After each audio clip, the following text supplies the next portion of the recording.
el adulto mayor cuando llega a esa edad es que va a tener varios problemas de sueño.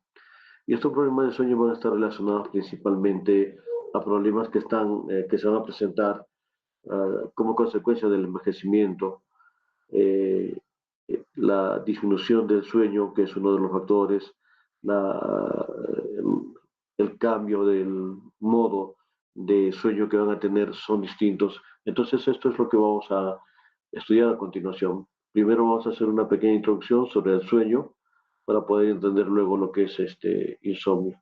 Cuando hablamos del sueño, estamos hablando de un estado biológico, ¿no? Que tanto como la vigilia son procesos activos, ¿no? Y que van a estar regulados obviamente por algún sistema, y en este caso se trata de un sistema del ciclo biológico de 24 horas, o lo que conocemos también con el nombre de ciclo circadiano. Entonces va a haber modificaciones en el comportamiento del ser humano de acuerdo al ritmo biológico, de acuerdo a la presentación del día y la noche, de la luz y de la oscuridad. Entonces, lo que se ha visto es que en el tiempo de la oscuridad, las personas suelen descansar para poder recuperar función, para poder recuperar energía. También se ha descubierto de que ayuda a consolidar la memoria y permite también almacenar tanto neurotransmisores que han estado gastándose a lo largo del día, como también diversas hormonas. Entonces, en buena cuenta, el hecho de descansar nos sirve para también eliminar sustancias de desecho, por ejemplo, el amiloide. Si ustedes recuerdan, cuando hablamos en la clase pasada sobre demencia, habíamos dicho de que uno de los factores que va a determinar la presencia de placas neuríticas era justamente la acumulación del beta-amiloide 42. Entonces, este beta-amiloide 42 logra ser eliminada cuando la persona está durmiendo. Y entonces, una gran ventaja para evitar la presencia de demencia, sobre todo la demencia por enfermedad de Alzheimer, es que la persona pueda dormir adecuadamente. Eh, el insomnio se va a presentar más frecuentemente en mujeres, eh, obviamente en personas adultas mayores, y puede estar relacionada con otras enfermedades, obviamente, si tiene dolor crónico, si tiene dificultad para respirar, si tiene nicturias, la persona no va a poder descansar adecuadamente porque va a tener que despertarse a cada momento o lo va a despertar la misma patología. Entonces hay que tomar en cuenta siempre este problema. Entonces, si hay alteraciones en el sueño, la funcionalidad de la persona también va a estar alterada.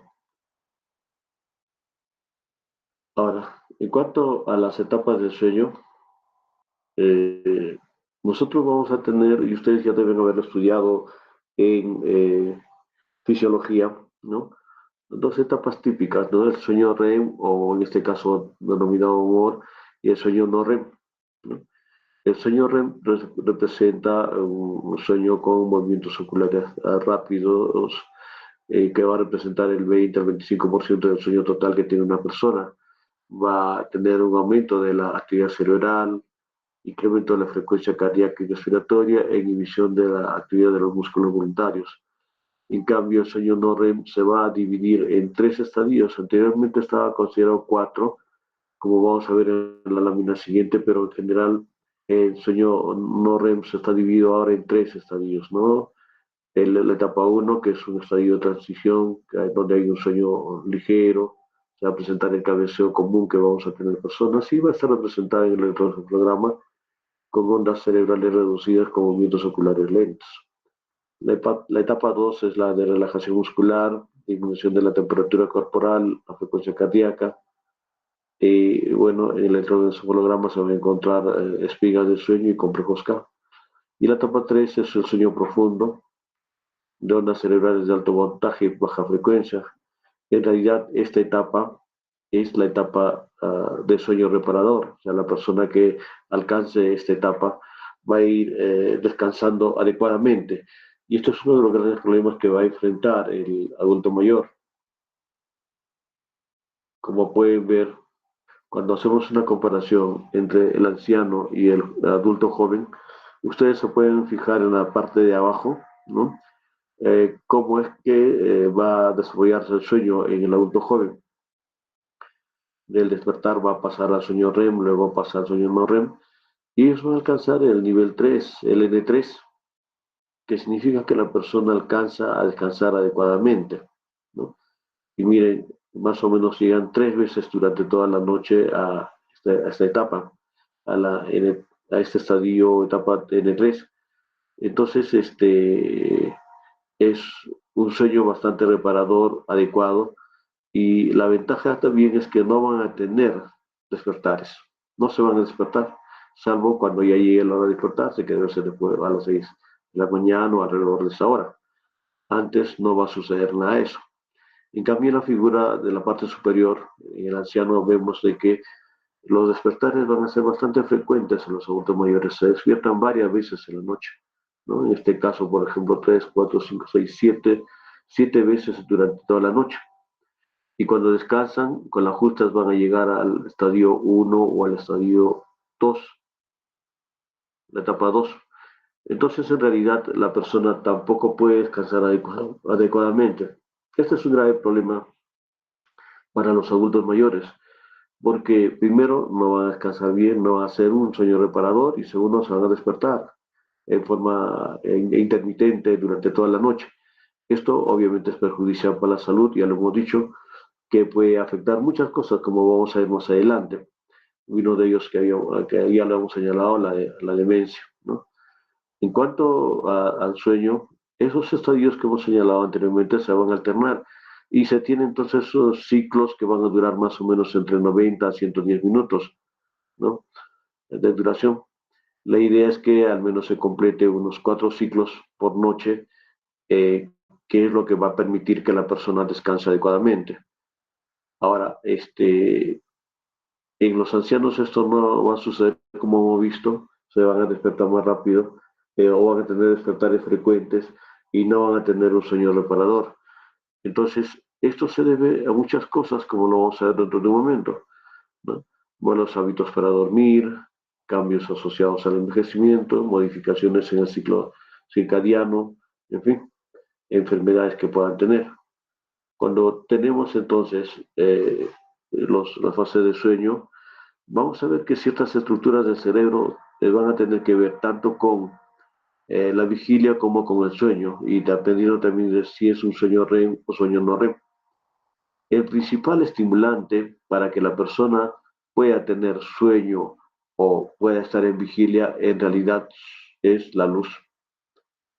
La luz del día va a estimular la retina, como podemos ver acá, y entonces la retina va a estimular a los núcleos supraquiasmáticos, y dependiendo si hay luz u oscuridad, estos núcleos supraquiasmáticos van a estimular a ciertas zonas del cerebro para que la persona pueda estar en vigilia o despierto. Nosotros conocemos bien que tenemos un sistema reticular activador ascendente.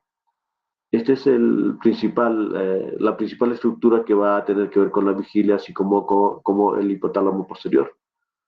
En cambio, si hay un estímulo o ha disminuido el estímulo de luz, no hay mucha luz y llega a la oscuridad, entonces los núcleos supraquiasmáticos van a este, estimular ya sea al núcleo reticular oral para el sueño REM y luego al núcleo al tálamo, al hipotálamo anterior, a la corteza cerebral para que se presente el sueño no REM. Entonces, hay muchos neurotransmisores que están involucrados con la presencia ya sea del sueño de la vigilia, como vamos a ver dentro de un momento, pero un grupo importante de neurotransmisores que se ha encontrado, sobre todo neurotransmisores excitatorios, son los conocidos como erexina A y B, o también conocido como hipocreatina 1 y 2. Estos van a jugar un papel importante en la regulación del sueño y de la vigilia. ¿Por qué es importante? Porque se ha encontrado de que análogos a estos productos van a permitir que la persona pueda, o antagonistas a estos productos, van a permitir que la persona pueda dormir adecuadamente. Ya vamos a ver en el caso de estos productos antagonistas de estas sustancias, van a ser una alternativa para el tratamiento del insomnio. Entonces, como le decía, hay muchos neurotransmisores que están involucrados, ya sea en la vigilia o en el sueño. Obviamente, la vigilia va a estar determinada por ciertos neurotransmisores que son estimuladores, excitatorios por excelencia, como ya hemos visto el glutamato, pero también tenemos las neuronas noradrenérgicas o dopaminérgicas, las serotoninérgicas, colinérgicas. Entonces, hay ciertas estructuras del cerebro, unos núcleos que van a actuar dependiendo de qué sustancia tienen en el cuerpo en esa zona para que pueda permanecer la persona despierta. Obviamente hemos hablado de que el sistema reticular activador ascendente es la principal estructura que va a mantener la vigilia. Entonces, estos van a manejarse por estos neurotransmisores que estamos viendo aquí. Eh, las neuronas, tanto promotoras del sueño como de la vigilia, se van a inhibir unos a otros, ¿no? Por lo tanto, dependiendo de qué neurotransmisor está actuando en mayor proporción e inhibiendo a la otra, se va a presentar el sueño o la vigilia. Por ejemplo, el sueño no REM aparece cuando el hipotálamo anterior va a inhibir a través del GABA las estructuras del sistema reticular activador ascendente, que es el responsable de la vigilia. Y entonces la desactivación de este sistema reticular activador ascendente va a provocar la activación del núcleo reticular del tálamo y del sistema del tálamo cortical. Y gracias a la actividad GABAérgica van a bloquear el paso de la información sensorial. Esto es importante porque lo que va a suceder es que todos los sentidos de la persona van a estar inhibidos por este hecho, ¿no? No se va a poder ver, no va a poder sentir el tacto, el gusto, en fin, todos los sentidos en realidad, no, tampoco se va a escuchar. Y entonces, esto es lo que al final permite que la persona pueda dormir, porque imagínense que están durmiendo y sienten el roce de la sábana, los va a despertar, o sienten un sonido muy pequeño que esté sucediendo por ahí, igual se podrían despertar. Pero gracias a la actividad GABAérgica, todos estas estos hechos que activan eh, el sistema sensorial van a estar inhibidos. Por lo tanto, la persona va a poder descansar tranquilamente. Ahora, hay núcleos que van a integrar el sistema articulador activador ascendente, como ya lo hemos dicho, y acá tenemos varios de ellos, la área tegmental ventral que va a estar determinada por dopamina, ¿no?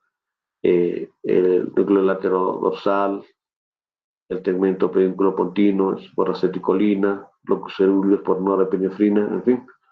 Hay muchas estructuras que van a estar determinadas por cada neurotransmisor y qué es lo que al final permite que la persona esté o se encuentre en vigilia o despierto. El sueño REM se caracteriza, como ya lo dijimos hace un rato, por el movimiento rápido de los ojos, por atonía muscular, pero lo que sucede es que cuando uno evalúa el electroencefalograma, por ejemplo, ¿no? Se va a encontrar de que la actividad cerebral va a ser idéntica o casi parecida a la que se ve en vigilia activa.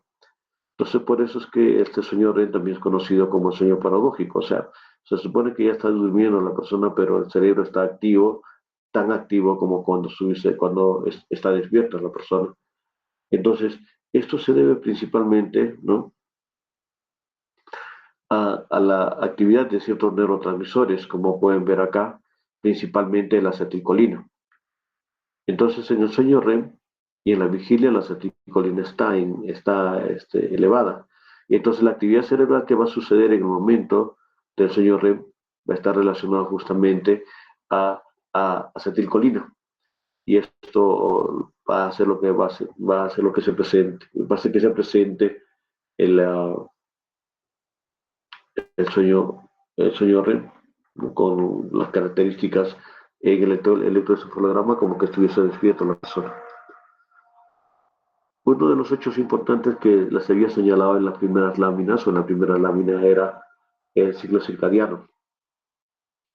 Desde tiempos en que empieza a existir el ser humano, se vio en la encrucijada de tener un tiempo en que había luz y otro tiempo en el que no había luz. Y entonces su cuerpo ha tenido que ir acostumbrándose a ese ciclo.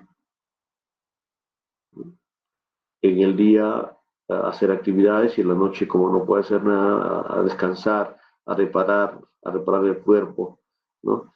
Entonces, esto ha determinado de que se puedan manejar ciertas cuestiones importantes, ¿no? Como es la secreción de determinadas sustancias en la noche o de determinadas sustancias en el día, que va a hacer de que la persona o pueda descansar o puede estar despierto, ¿no? Entonces, por ejemplo, uno de los hechos importantes que va a suceder es que cuando la intensidad de la luz ambiental disminuye, ¿no? Esto va a ser informado al núcleo supraquiasmático y este se va a encargar de regular la secreción de melatonina, como vamos a ver dentro de un momento. Pero esto es un solo hecho.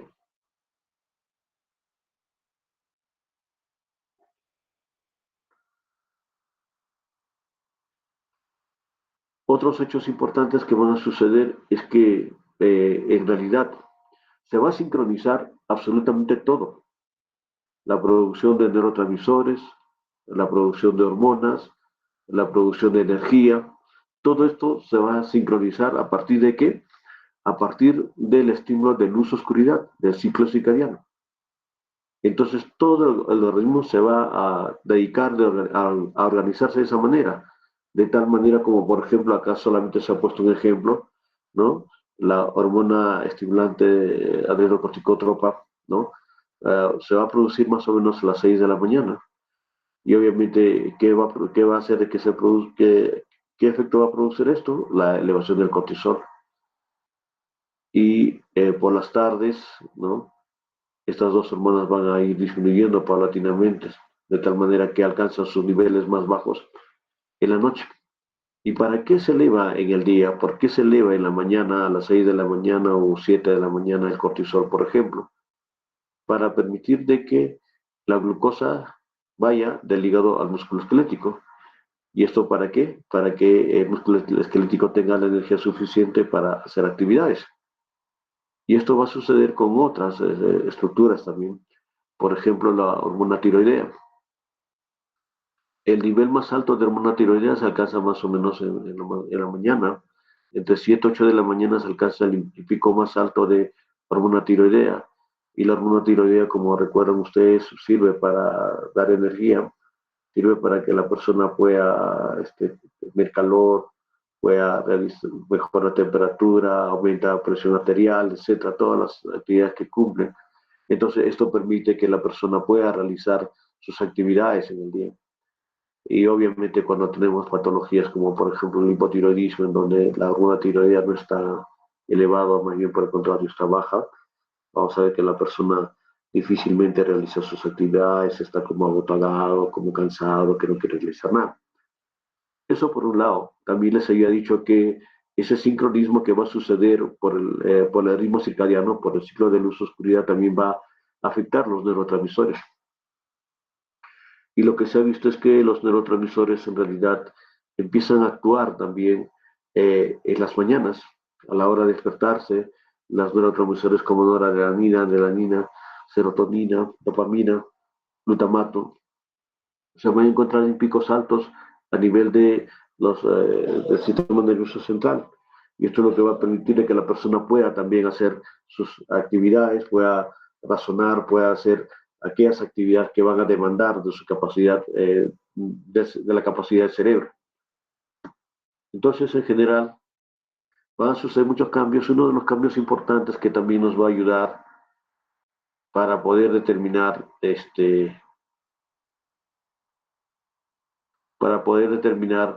el sueño o la vigilia, como ya les dije hace un rato, es la melatonina. Como pueden ver en el cuadro, hay una línea ploma discontinua que está antes de esa línea continua negra. Esa línea es la línea de elevación de la melatonina endógena.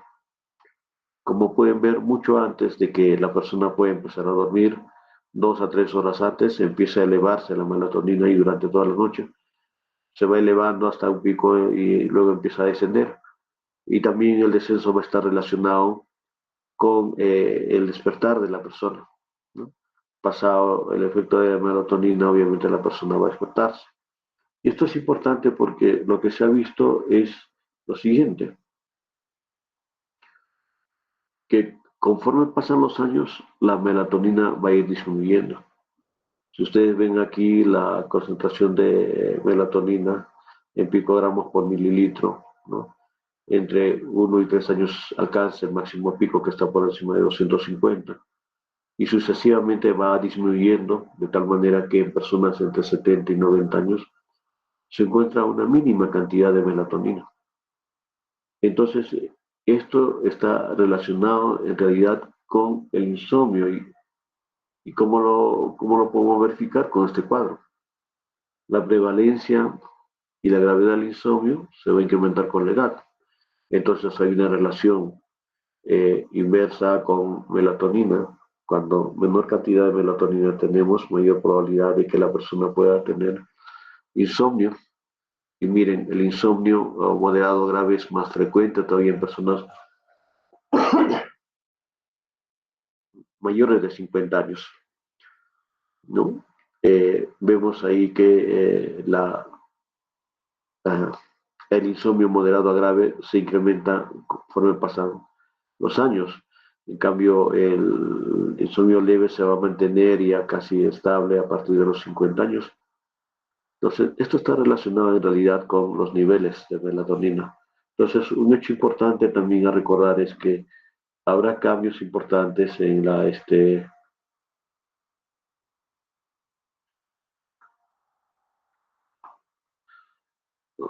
se me logró esto.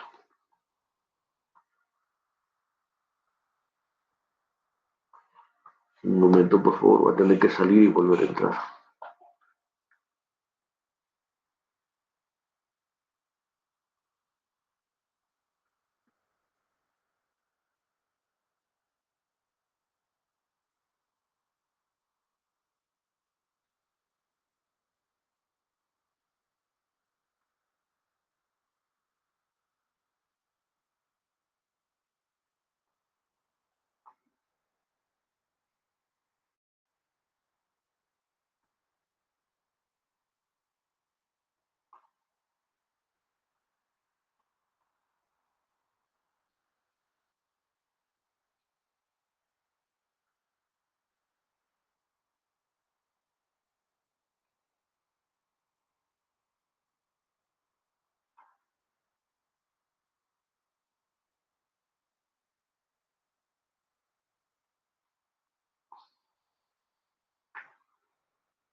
Entendido todo esto, eh, vamos a hablar ya específicamente del insomnio, definición, epidemiología y clasificación.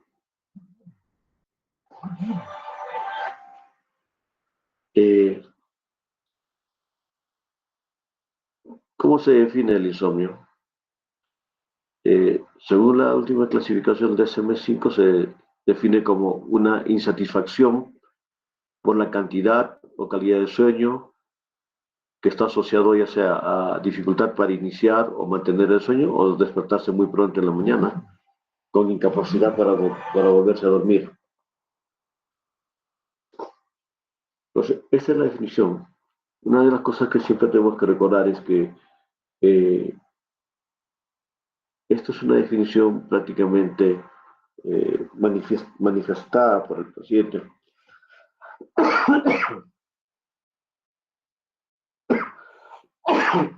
La, la insatisfacción nos lo va a señalar la persona. Te va a decir, bueno, no descanso bien porque duermo muy pocas horas, o siento que no descanso nada, o que no puedo empezar a dormir, o me despierto muy temprano.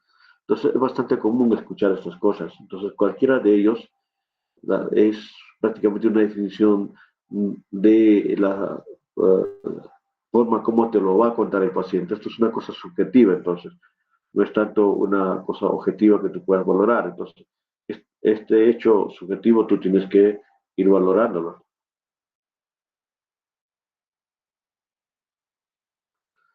Ahora, existen los criterios entonces para el diagnóstico del trastorno de insomnio. Una de las cosas importantes que quiero señalar aquí es que eh, la forma de hacer el diagnóstico de insomnio es cumplir con todos los criterios, que es muy distinto a lo que hemos visto para demencia, muy distinto a lo que hemos visto para depresión, en donde con cierta cantidad de criterios ya nosotros hacemos el diagnóstico eh, de la patología, de depresión, por ejemplo. En este caso no. Tenemos que cumplir con todos los criterios que nos pide el DSM-5 para decir que estamos frente a un paciente con trastorno de insomnio. Entonces el criterio A se dice que es insatisfacción por la cantidad o calidad de sueño, que está asociado ya sea a dificultad para iniciar o mantener o despertarse muy temprano, con la incapacidad para volverse a dormir. Va a provocar malestar clínicamente significativo o deterioro, ya sea social, laboral o de otras áreas. Por ejemplo, el hecho de que la persona en la clase se duerma, ¿no? Y eso a veces no sucede. Ahora también esto tiene que cumplir ciertos tiempos, digamos así. Tiene que ser mínimo 3 noches a la semana y 3 meses como mínimo. Entonces, para hacer el diagnóstico de insomnio tenemos que cumplir con estos criterios.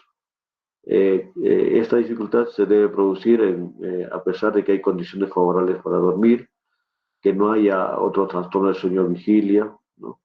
Que no se puede atribuir a otros efectos fisiológicos de sustancia, por ejemplo, drogas psicoactivas que hacen de que la persona no pueda dormir, la coexistencia de trastornos mentales y afecciones médicas no debería explicar adecuadamente la presencia de insomnio, entonces hay que descartar siempre este problema.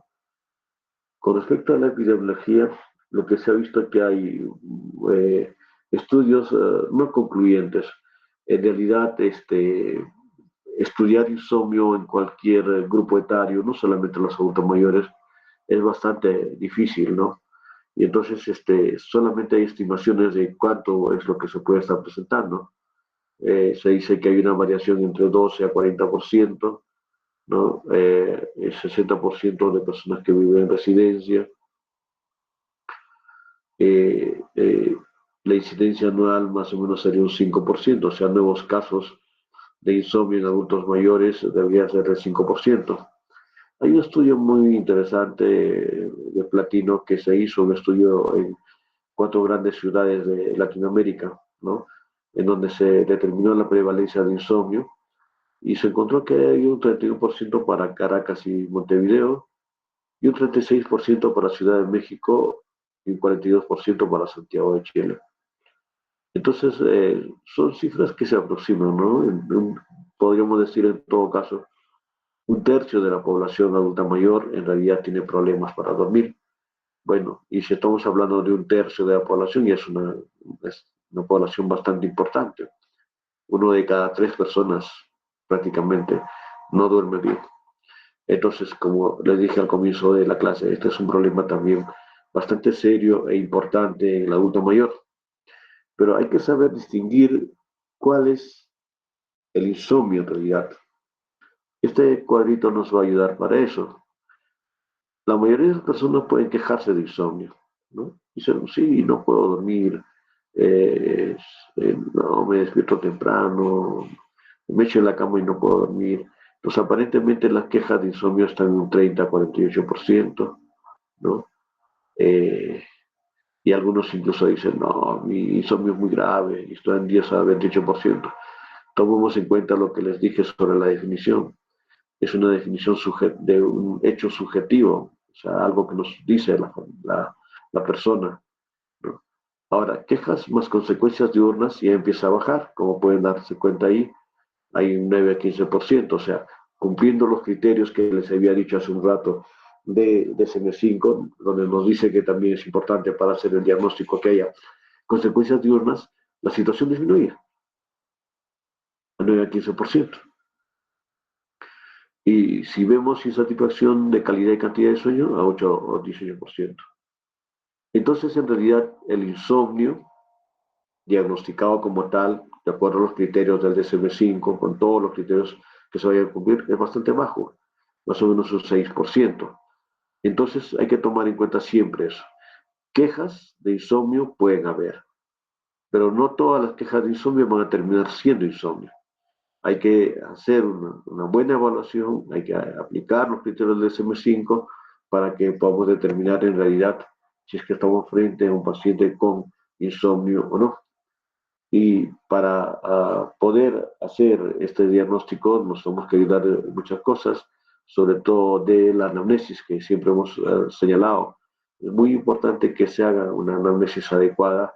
Como ya sabemos, si esto es un hecho subjetivo, obviamente tendremos que hacer un examen clínico para buscar si hay patologías que estén provocando este problema, pero al final hay que saber hacer preguntas importantes para poder determinar si es que realmente estos pacientes tienen problemas para dormir, como por ejemplo tener malos hábitos para dormir. Algunas personas unos días se acuestan a las 8 de la noche, otros días a las 10, otros días a las 12. Y entonces, por ejemplo, eso es un mal hábito para dormir. Ahora, cuando esta persona adulta mayor se encuentre con problemas que lo perturben como jubilación, estar viudo o hospitalización, también puede tener problemas para dormir.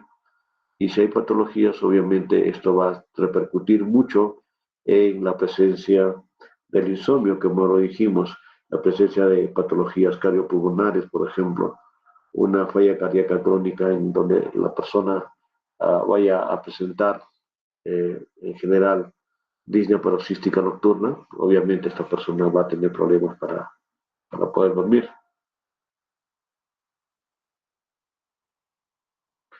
Entonces hay que tener bastante cuidado con respecto a eso, saber interrogar, saber buscar. Los tipos de insomnio van a estar relacionados por tipo de queja, ¿no? Dependiendo retraso al inicio de dormir, alteración a la continuidad, despertar temprano, sueño no reparador.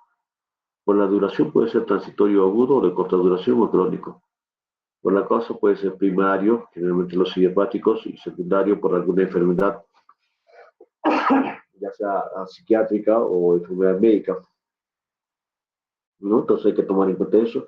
Y otro de los grandes problemas, como ya lo hemos visto en farmacología pediátrica, es el consumo de medicamentos. En este sentido, es muy importante administrar los medicamentos con sentido eh, circadiano. Me explico. Tienes que dar medicamentos de acuerdo a lo que te va a producir como efecto en el día o en la noche.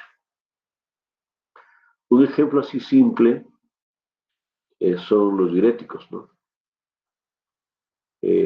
A veces hay gente Yo creo que no hay mucho, pero siempre hay personas que indican furosemida, por ejemplo, cada 12 horas o cada 8 horas. Y supongo que ustedes no están de acuerdo con eso. Simplemente por el hecho de que si le voy a dar cada 12 horas, le doy 7 de la mañana y 7 de la noche. ¿Qué va a suceder con la dosis que le doy en la noche? Va a hacer que la persona se despierte varias veces en la noche a orinar. Y entonces será adecuado indicar furosemida, un diurético común, cada 12 horas. No va a ser adecuado. Tenemos que manejarlo con perspectiva circadiana. Normalmente, no sé si han visto no sé si alguien hemos recetado en mi grupo en consultorio. Normalmente yo indico 8 de la mañana y 1 de la tarde, por ejemplo. Y a más tarde ya no le doy, de tal manera que en el día orine y en la noche no le molesta. Entonces siempre se tiene que usar los medicamentos con perspectiva circadiana. Ya lo vamos a ver dentro de un momento qué medicamentos son los que hay que tener cuidado. Ahora, ya habíamos hablado de tipo de insomnio. Lo único que quiero poner acá en énfasis es que hay un insomnio a corto plazo que dice, ¿no? Que su presentación es los últimos 3 meses, pero que puede ser pasajero. En cambio, el insomnio crónico debe durar más de 3 meses, ¿no? Y esto sí va a quedarse marcado por bastante tiempo en la persona. Ahora, hay un hecho importante que se presenta muy frecuentemente en los adultos mayores, que es el síndrome de piernas inquietas. Es una, es un síndrome donde existe una irresistible necesidad de mover las piernas, ¿no? E incluso caminar. Entonces, justamente esto se presenta en la transición de la vigilia al sueño y perjudica en el descansar de la persona, y no solamente a veces de la persona, sino de la persona que lo acompaña también, del esposo o la esposa. Entonces hay que tener muy en cuenta eso, y esto, por ejemplo, se presenta muy frecuentemente en personas que tienen déficit de hierro, neuropatías periféricas o insuficiencia renal crónica. Entonces, siempre que tengamos estas patologías, hay que preguntar a la persona si tiene necesidad de mover las piernas en las noches cuando está empezando a acostarse o cuando está empezando a dormirse, mejor dicho. Entonces, nos dirá si es que sucede o no sucede eso. Y lo que le decía, hay medicamentos que van a provocar insomnio. Entonces, son medicamentos que no se pueden indicar por la noche, por ejemplo, o muy tarde. Y acá tenemos algunos de ellos, los anticolinérgicos, los antipsicóticos, algunos de ellos, obviamente hay algunos que van a ayudar incluso a descansar. Los antiparkinsonianos es bastante importante. Por ejemplo, siempre veo también igual, antiparkinsonianos se puede indicar cada 8 horas, cada 6 horas, cada 4 horas inclusive, ¿no? Cuando ya el medicamento no está sin efecto. Y entonces hay personas que indican, digamos, cada 6 horas, 6 de la mañana, 12 del día, 6 de la tarde y 12 de la noche. Obviamente esta persona no va a poder dormir. Si vamos a indicar 4 veces por día, tiene que ser en el día. La última dosis tratar de darla a las 6 de la tarde. Y entonces tienes 12 horas para repartir ese medicamento en 4 dosis. ¿Ya? Después hay otros medicamentos, los antidepresivos, por ejemplo. Habíamos hablado mucho de los antidepresivos y antidepresivos que no permiten que la persona pueda dormir, sobre todo los inhibidores selectivos de la recaptación de serotonina. Entonces, muchos de estos medicamentos, o la mayoría de estos medicamentos, tienen que indicarse en el transcurso del día, de preferencia en la mañana, de tal manera que la persona pueda disminuir sus niveles o la concentración de estos antidepresivos por la noche y pueda descansar. Corticoides de la misma manera, dexametasona ya cada 8 horas en el hospital, ¿eh? En el hospital, y ustedes habrán visto. ¿Y qué sucede? La persona no está durmiendo bien. Si alguien por ahí preguntara a estas personas que usan dexametasona cada 8 horas, les aseguro que les va a decir que no está durmiendo bien. De la misma manera tenemos betagonistas, ¿no? Que ya sabemos para qué sirven. Entonces hay que tener mucho cuidado con los medicamentos. En general, otro gran problema que puede suceder, no he visto mucho, pero de vez en cuando suceden estas cosas, ¿no? Es que el uso de la hormona tiroidea, hace un rato hemos dicho, que el nivel de la hormona tiroidea alcanza su pico en las mañanas, a las 7 8 de la mañana. Entonces no podemos estar indicando por la noche, como sucede a veces. Si lo indicas en la noche, obviamente la persona no va a poder dormir. Entonces hay que tener mucho cuidado con en cómo se indican estos medicamentos. Los beta block también igual, ¿no? Hay que tratar de dar en la mañana. Normalmente beta block se indica entre 8 y 11 de la mañana, de tal manera que para la noche disminuye y puede descansar tranquila la persona. Ya hablamos de diuréticos, furosemida, por ejemplo. Los calcio antagonistas de la misma manera. Nosotros, por ejemplo, indicamos calcio antagonista por las tardes para que ya la persona pueda descansar tranquilamente. Ya hemos hablado de los anticonvulsivantes, de cómo es nuestra pelea con los neurólogos, pero aparte de eso, miren, fenitoína también puede causar insomnio, por lo tanto, hay que tratar de dar la dosis lo más temprano posible, digamos así, 6 de la mañana, 6 de la tarde y listo, ¿no? Ya no le das más. Entonces, estas cosas van a ayudar para que la persona pueda descansar bien. Ya hemos hablado de corticoides, ¿no?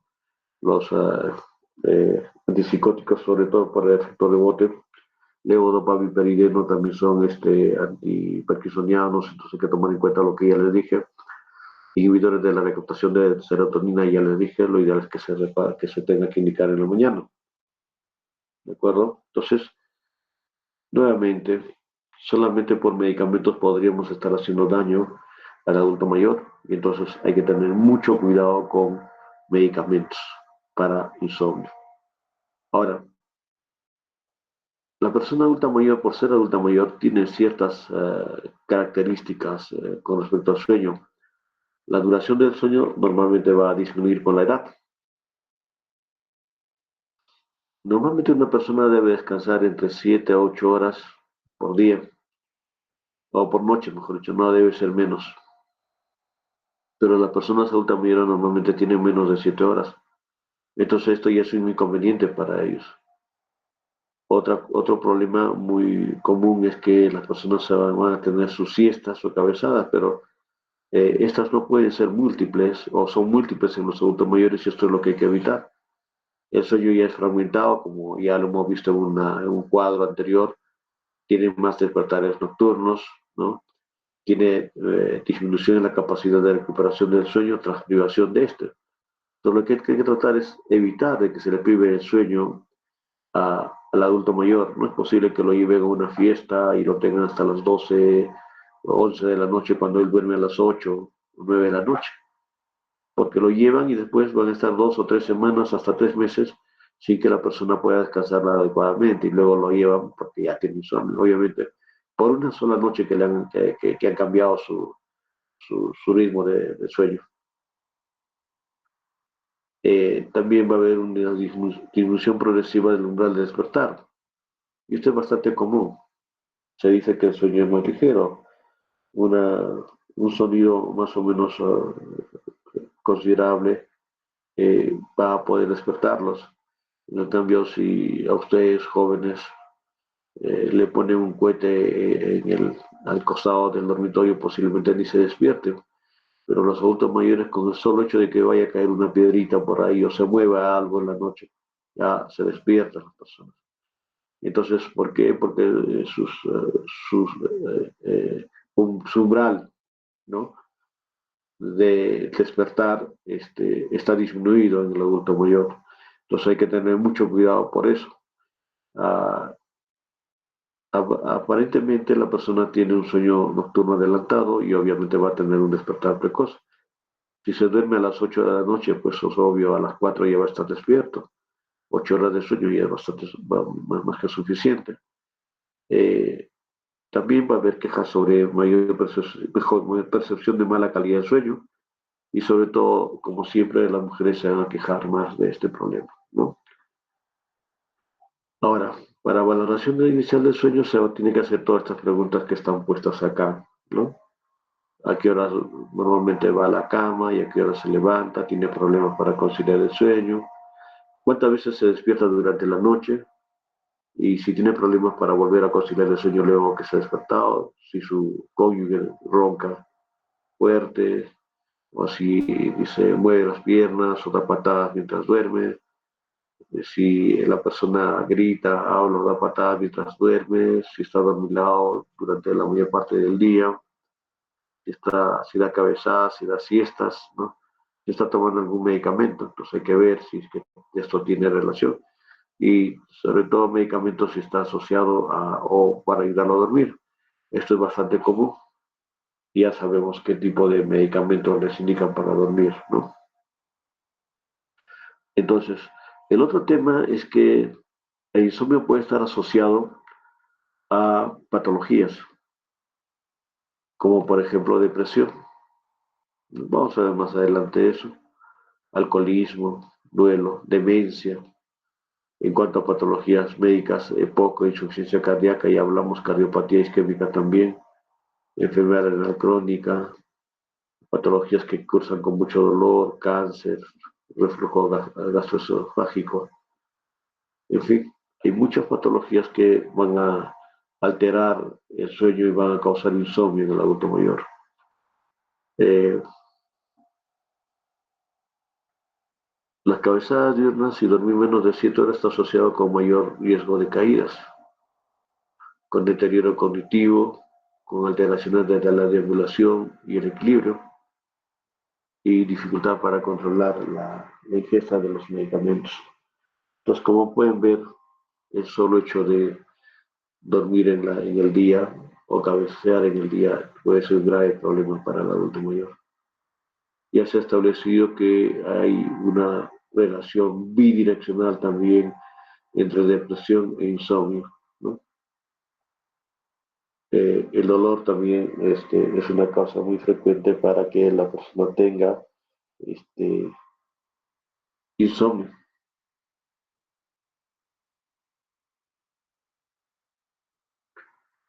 ¿Cuáles son las consecuencias del insomnio en el adulto mayor? Disminuye obviamente su calidad de vida, aumenta el riesgo de caídas, que es una cosa muy importante que ya lo hemos señalado, va a provocar deterioro cognitivo y mayor riesgo de demencias, mayores dificultades físicas y va a haber un deterioro de la funcionalidad del paciente, mayor utilización de los servicios de salud, mayor riesgo de ingreso a residencias y, aunque no pareciera importante, insomnio va a aumentar, mortalidad también, así como hemos visto otras patologías que aumentan mortalidad. Igual el insomnio también aumenta mortalidad en el adulto mayor. Entonces, algunas cosas importantes, cuando una persona tiene hipertensión arterial o enfermedad cerebrovascular, la probabilidad de tener trastorno del sueño es bien marcada, se eleva.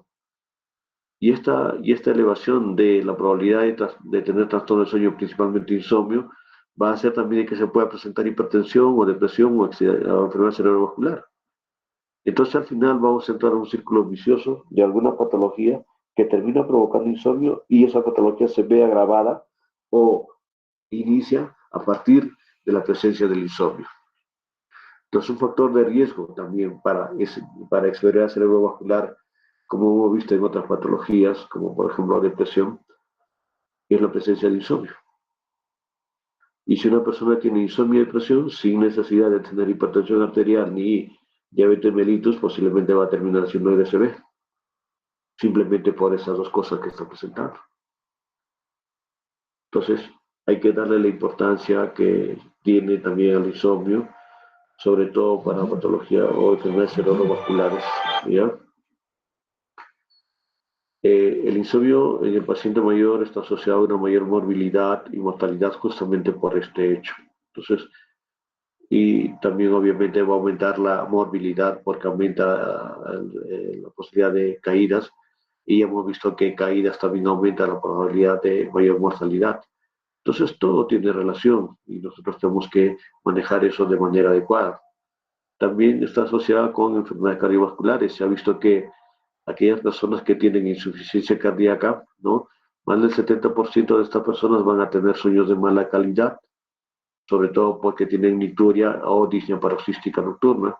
50% presentan síntomas de insomnio dificultad para conciliar el sueño 23 a 47%, despertar precoces 33%. Como pueden ver, es una causa muy importante de insomnio la insuficiencia cardíaca. También se ha visto de que el solo hecho de presentar insomnio va a aumentar la probabilidad de que la persona tenga una cardiopatía isquémica, o sea, un infarto agudo de miocardio. Ahí también es importante entonces manejar el insomnio. También se ha visto que hay relación entre insomnio y fibrilación auricular. Esto debido a que va a haber palpitaciones y estas palpitaciones van a despertar a las personas, ¿no? Con frecuentes despertares nocturnos. Entonces, esto es lo que se puede presentar con frecuencia. Con respecto a EPOC, igual, ¿no? Pacientes que tienen EPOC se ha visto que entre 35 a 38% de pacientes van a presentar insomnio, y esto debido a dos causas, ¿no? Uno, la tos, y otro, la disnea. Y esta prevalencia obviamente va a aumentar si son fumadores activos, ¿no? Si son ansiosos, y va a mejorar si es que usan oxigenoterapia. Entonces, la oxigenoterapia no solo puede mejorar la funcionalidad del cerebro, sino también mejorar el insomnio. Por lo tanto, siempre es importante adecuar la oxigenoterapia al adulto mayor. Siempre decirle a la familia de que estas personas que necesitan oxígeno deben recibir como mínimo 18 horas en forma diaria de oxígeno, porque si no se perjudica no solamente el cerebro, sino también el insomnio, ¿no? Ahora, aquellas cosas que no van a permitir que la persona pueda dormir, ya lo dije, presencia de tos, de secreciones respiratorias, de disnea, etc. ¿No? De igual manera hay que tener mucho cuidado con medicamentos para EPOC. Y hace un rato dijimos que los agonistas adrenérgicos van a causar problemas de insomnio. Y entonces acá estamos viendo que hay relación, ¿no? Eh, con esto y también con los corticoides. Entonces, felizmente en el mercado ya empieza a existir medicamentos que se usan una vez al día, cada 24 horas, y esto haría de que se evite de tener este problema. O si vamos a usar los que tenemos en el mercado o en el hospital, por ejemplo, hay medicamentos que se pueden usar cada 12 horas, y por lo tanto eh, hay que usar esas, tratar de usar lo más temprano posible nuevamente, 6 de la mañana, 6 de la tarde, de tal manera que el efecto para las 9, 10 de la noche ya ha disminuido y pueda descansar la persona. Entonces, es importante siempre buscar estas alternativas con respecto a los medicamentos que van a usar los pacientes en enfermedades crónicas, sobre todo, que ya sabemos que los adultos mayores son los que más presentan. Entonces, hay una asociación directa entre insomnio y depresión, ya lo dijimos, una prevalencia de 60 a 80% de pacientes con depresión. Y la relación es bidireccional, ya dije, o sea, el insomnio puede provocar depresión, pero la depresión también puede causar insomnio. Y ya dijimos que uno de los síntomas guías, prácticamente un síntoma patognomónico para el diagnóstico de depresión, es el insomnio tardío. El insomnio tardío que se relaciona con despertar precoz. Entonces, eso es lo que hay que tomar en cuenta siempre. Si estos pacientes tienen insomnio tardío, probablemente estamos muy cerca de hacer el diagnóstico de depresión. Hay que completar los malos criterios para la depresión y listo. Lo que se ha visto es que cuando se altera el tiempo de sueño se va a asociar con riesgo de depresión, y hay fármacos que van a empeorar el insomnio, como por ejemplo los antidepresivos tricíclicos, amitriptilina nuevamente en la cabeza. También dijimos inhibidores selectivos de la recaptación de serotonina, o los duales.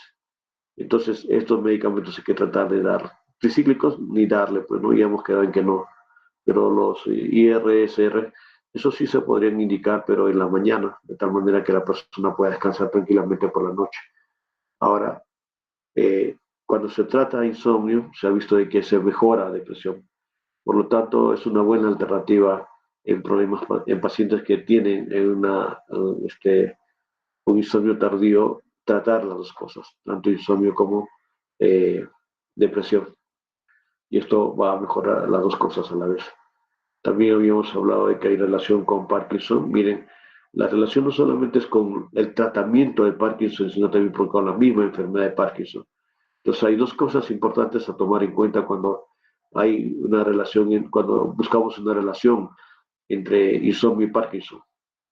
El tema es que eh, Parkinson por sí solo puede causar insomnio, obviamente, por todas las manifestaciones que va a tener la persona. Entonces hay que tratar de manejar eso. Y si se maneja bien la terapia, también ayudaremos a las dos cosas. Un buen manejo terapéutico que no va a interferir con el insomnio y un buen manejo de los síntomas de Parkinson. También se ha visto, y ya lo dije, ¿no?, que los niveles de beta-amiloide van a aumentar cuando la persona tiene insomnio y entonces esto va a estar relacionado con el aumento de demencia. También hay una relación bidireccional entre dolor e insomnio. La persona que tiene dolor, obviamente por el dolor tiene insomnio, pero el hecho de que la persona tenga insomnio también puede causarle dolor o hacer de que el dolor que tenga se incremente mucho más. Entonces, hay quejas relacionadas con el sueño del 68, 67, 88% de pacientes con dolor crónico. Y al menos 50% de los pacientes que tienen insomnio van a presentar dolor crónico. Entonces, como pueden ver, el dolor puede causar insomnio, pero el insomnio también puede hacer de que se presente dolor. Estas cosas son importantes, por eso a veces no se logra manejar el dolor porque simplemente nadie piensa de que está relacionado con insomnio. Entonces hay que buscar también eso en los pacientes. Cuando se ha mejorado dolor, se mejoró también calidad del sueño. Entonces, esto significa de que hay un manejo adecuado que va a atacar a los dos problemas a la vez.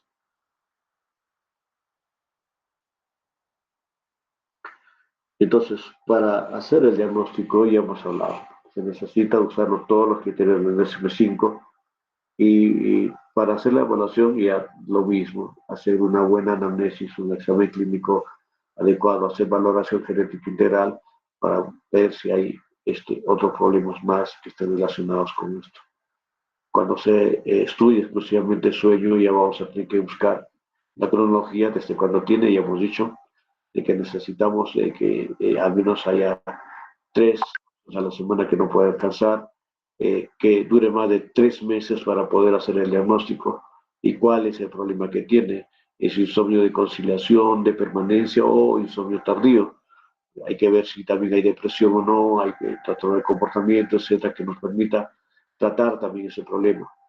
Para la evaluación, exámenes auxiliares se puede usar radiografía, que en algunos casos sirve, pero no es tan algo que nos pueda determinar si lo hacemos o no. Algo que nunca se debe hacer, salvo que sea el signo de apnea obstructiva del sueño, es el estudio polisonográfico. Muchas veces vienen con la historia de que hay que hacer el estudio polisonográfico a todo el mundo y eso es falso. Solamente a personas que tienen síndrome de apnea obstructiva del sueño se lo tiene que hacer. Ahora, escalas para valorar, tenemos la escala de insomnio de Berger, que son estas preguntas. Lo que más me interesa que recuerden es el índice de severidad de insomnio o el ISE, ¿no? Aquí lo que se trata de buscar es, ¿hay insomnio? Y si este insomnio es eh, moderado o grave o subclínico.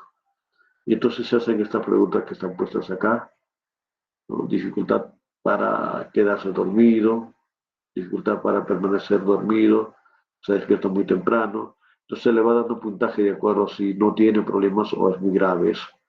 Y de acuerdo a todo eso se va sumando el puntaje, ¿no? Entonces la puntuación total está entre 0 y 28. Y sacar de 22 a 28, posiblemente este paciente está con insomnio grave. Y entonces lo que hay que hacer es hacer el diagnóstico y ver la severidad del cuadro.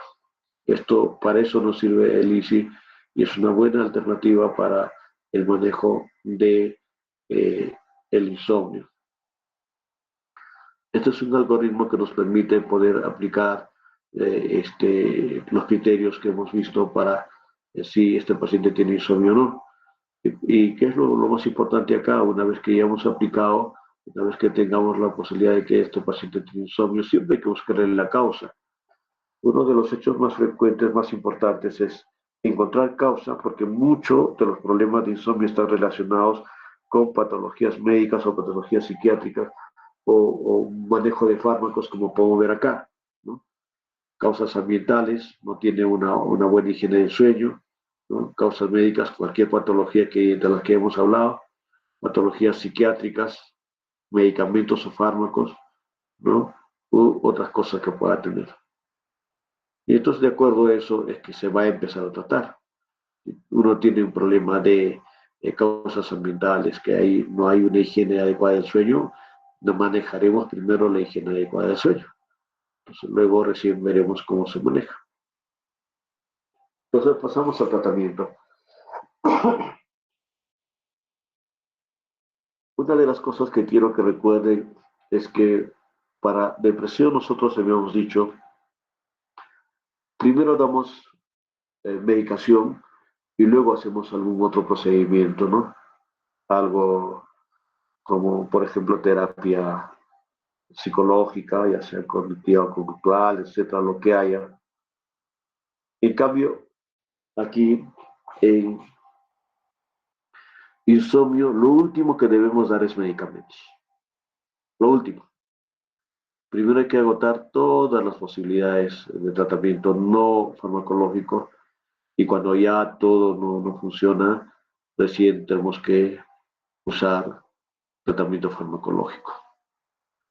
Entonces, lo primero que hay que hacer es enfrentarnos a las patologías más frecuentes que pueden causar insomnio que están puestas acá, ya sea trastorno de ansiedad o trastorno depresivo, por ejemplo.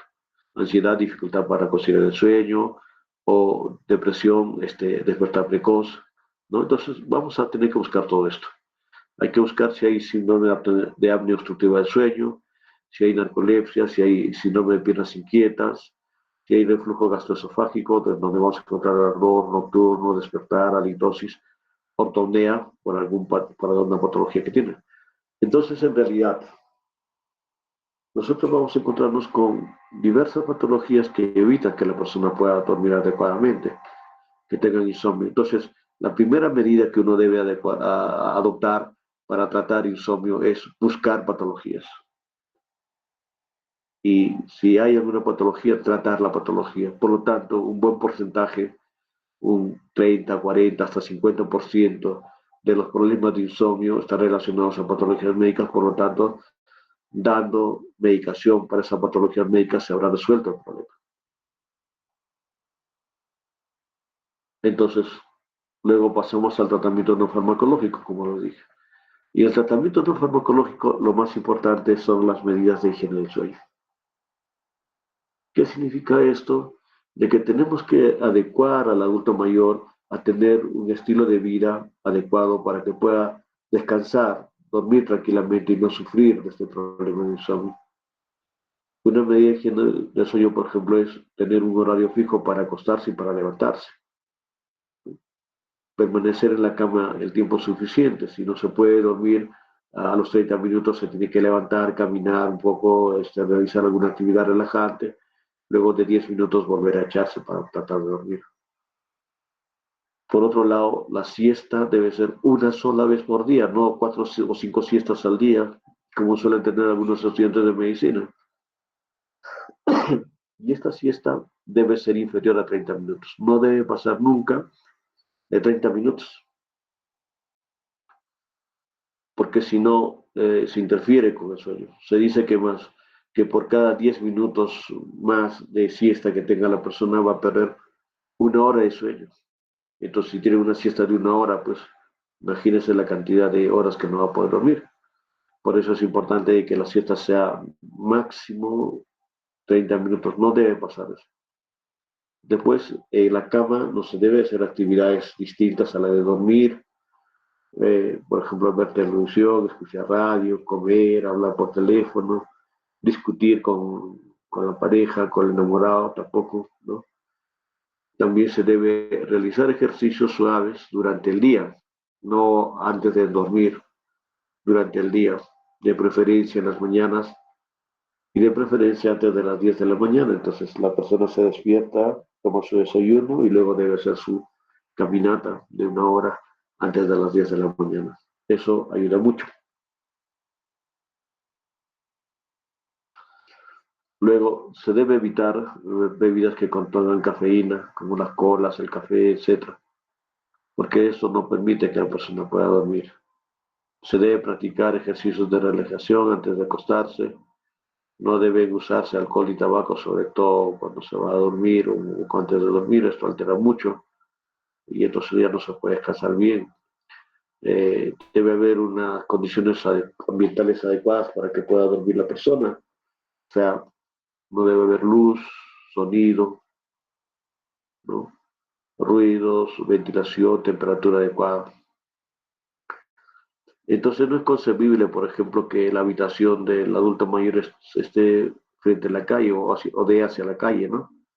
¿Por qué? Porque pasan los carros, está la luz la luz de las noches, la luz de los postes, digamos así.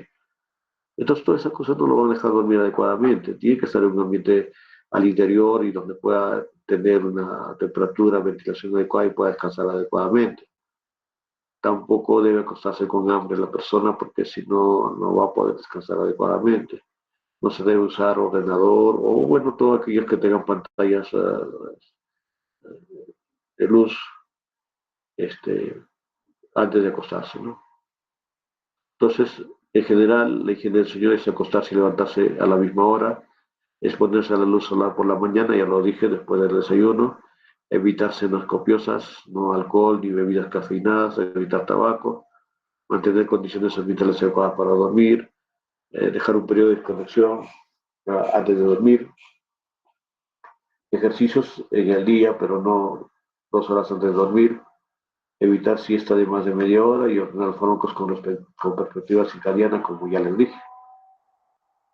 Entonces, con las medidas de higiene del sueño, normalmente se va a arreglar un 10 a 15 hasta 20% de casos.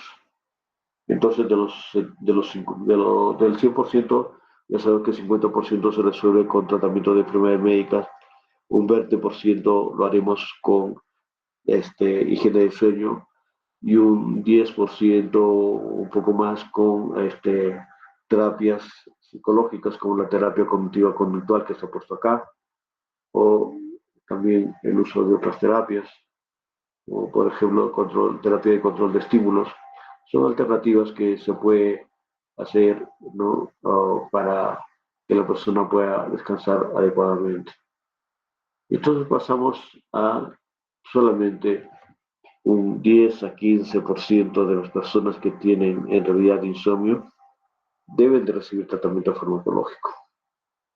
Los demás se supone que con lo anterior se ha resuelto. Entonces, para la terapia farmacológica hay muchos medicamentos, como pueden ver acá. Hemos hablado de la orexina, entonces los antagonistas de la orexina serán una buena alternativa. Luego, hemos hablado también de serotonina, dopamina, entonces hay medicamentos que están dirigidos para cada uno de ellos.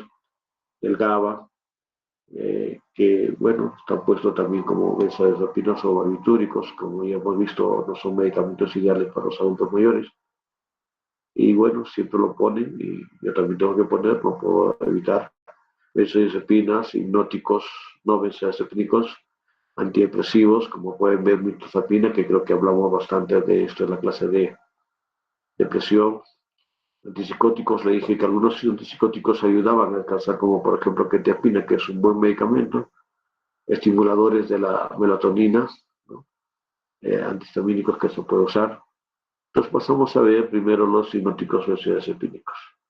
Y lo único que quiero que vean de esta diapositiva es que en la parte rojita, ¿no? Dice efectos secundarios notorios y numerosas complicaciones, ¿no? Por lo cual no debería de usarse.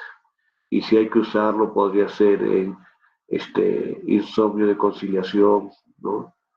Pero en realidad no ayuda mucho y más bien tienen efectos secundarios múltiples. Los medicamentos que podrían ser indicados en todo caso serían las benzodiazepinas de acción corta, ¿no? Pero los efectos ya hemos visto que están relacionados con caídas y todo lo demás. Benzodiazepina de acuerdo a su vida, a su tiempo de vida media, como pueden ver, Hay corta, midazolam, triazolam, pero las medias, la intermedia y la larga, en general nunca debe usarse, ¿no? Alprazolam, por ejemplo, es uno de los medicamentos que nunca deben usarse, pero hay tanta propaganda por alprazolam que casi todo el mundo indica sin saber de que no se deberían indicar. ¿Por qué? Por los efectos secundarios que hemos visto. Hay amnesias retrógrada, retardo motor y cognitivo que puede hacer que la persona se vaya a caer, pérdida de la memoria, ansiedad de rebote, también va a haber sedación diurna que también provoca caídas, síndrome de abstinencia en caso de retiro brusco, caídas, agravamiento de SIHATS. Entonces, en fin, aparecen un montón de problemas que hacen de que no se deba usar benzodiazepinas. Entonces, ante eso salieron otro grupo de medicamentos igual, este, con el mismo efecto de las benzodiazepinas, pero que no eran benzodiazepinas, conocidos como los fármacos Z, como el solpidem, sopiclona, saleplón, esoplitona, etc. Entonces estos medicamentos parecieran ser más eficaces porque no tienen somnolencia diurna, preservan la arquitectura del sueño, pero igual los problemas han sido múltiples con estos medicamentos, ¿no? Este, eh, Tienen múltiples efectos secundarios y contraindicaciones, ¿no? Sobre todo caídas, que es lo que más está relacionado con esto, por lo cual los medicamentos también se han tenido casi los mismos efectos secundarios que las benzodiazepinas, salvo que no provocaban el efecto de rebote o el hecho de que se acostumbre al medicamento, pero eso no alteraba nada con los efectos secundarios, por lo cual también no son medicamentos ideales para el adulto mayor. Entonces, ¿qué cosa usamos? Podemos usar antidepresivos sedantes. Ya hemos hablado de mirtazapina, por ejemplo, o neurolépticos sedantes, hemos hablado de quetiapina, que es son buenas alternativas para el tratamiento del insomnio. Otros medicamentos son los antiepilépticos sedantes, como por ejemplo pregabalina. La pregabalina, lo primero que se encontró para este medicamento es que eran antiepilépticos, pero luego se encontró que tenían un efecto ansiolítico e hipnótico, ¿no? Disminuye la fragmentación del sueño, aumenta la cantidad de sueño del estadio 3, sin modificar la fase REM, mejora síndrome de piernas inquietas. Entonces, es una de las buenas alternativas para las personas en general. No sé si habrán visto alguna vez pacientes que toman o pregabalina o gabapentina, por ejemplo. Les provoca mucho sueño.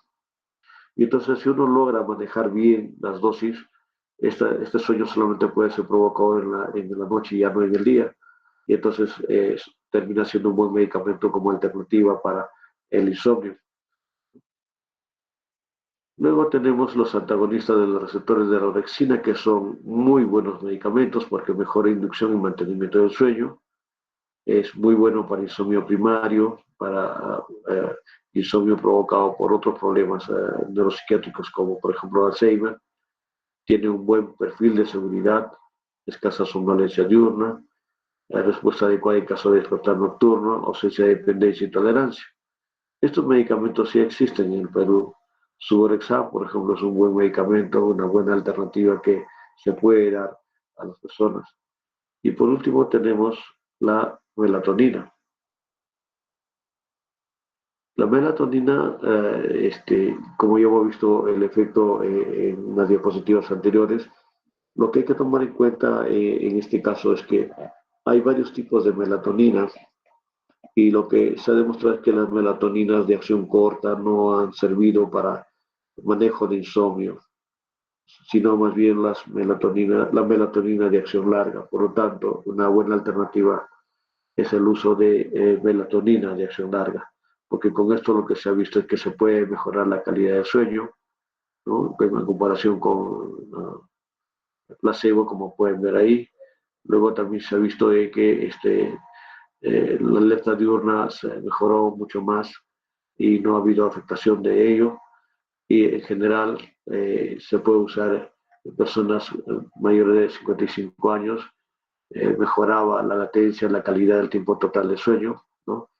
no apareció, sino de tolerancia, o sea, de dependencia, no hubo la interrupción, no produjo efecto rebote eh, y tienen la tendencia de cortarse más temprano, hecho que no observado con otros hipnóticos, por lo cual pareciera ser un buen producto también. Entonces, en general, no hay necesidad de uso de benzodiazepinas, los antagonistas de orexina o la melatonina mismo, o algún otro medicamento que lo hemos señalado acá, podría servir tranquilamente para, para tratar el insomnio. Entonces, eh, es una buena alternativa, entonces, usar estos medicamentos en vez de benzodiazepinas o los famosos fármacos Z. Muy bien, eso es todo lo que quería presentarles. No sé si tienen alguna pregunta o alguna duda para poder aclarar el tema.